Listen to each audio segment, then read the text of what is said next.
It's a very unique opportunity to be able to help young people in all aspects of their lives. There is a focus on making sure they are growing into wonderful adults, are leaders of the future and caring people who look after each other. Boarding gives them the unique opportunity to develop those skills really, really early on. Then you've got all the community, the collaboration that works together. It gives us the ability to strive to be one of the best boarding schools in the world.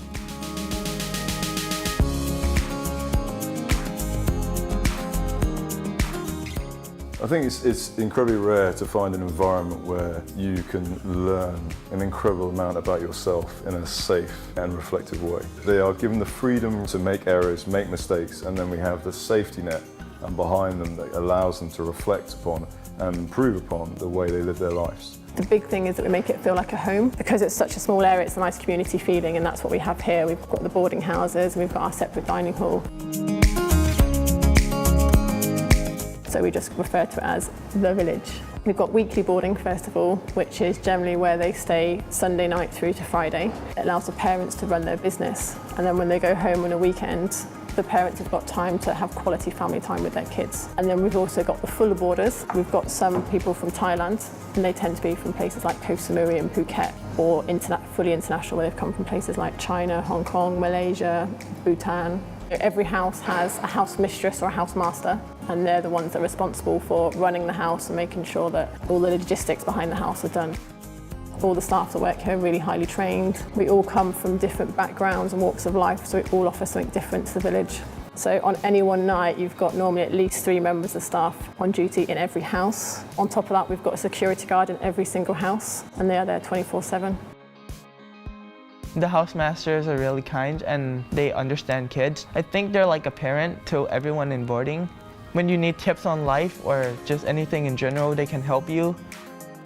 If you have a question, you can ask them, and we can also spend time with them. For example, I do Thai boxing every Thursday, so one of the house mistresses, Miss Shane, she comes and does it with us, as well as Miss Linda.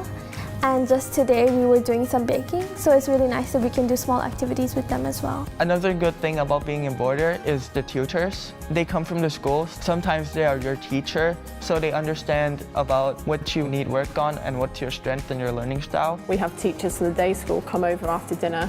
So we have somebody that works with year 6, 7, 8, 9. We have another teacher that comes over and works with year 10 and 11. And then we have a third teacher that comes over and works with 12 and 13. I think it really helps, especially during exam time, because you can ask a lot of questions and learn from the teachers after school. Each house is very unique, and the student voice is very important, and we do take on board our feedback. A girl's house that goes up to the age of 18 and a boy's house that goes to the age of 15 have very different needs and different contexts as well.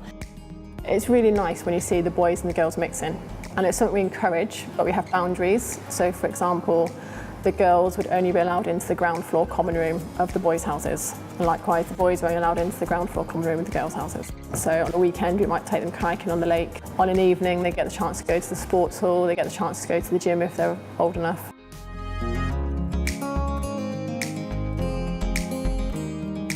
They can take the bikes and they can go around the field, around the Hyde Park. There's a lot of fun activities you can do. My friends will invite me to go downstairs and play ping pong or pool, or maybe sometimes board games.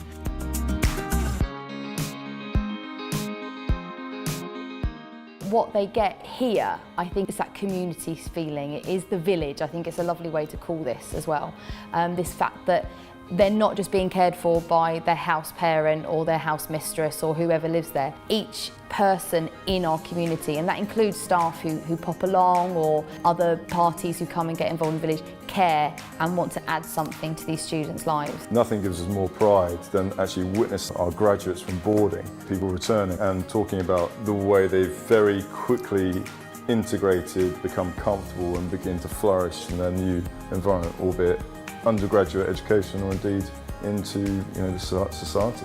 Above all, I want them to be decent, well-rounded, knowledgeable human beings who are tolerant, who believe in equality and who see the real value from living somewhere where we have all those values. We've learned a lot from our institutional memory and now we are incredibly confident in our product, and that is to enable young men and women a safe space in which to truly learn about themselves and that continual quest to be the best version of themselves.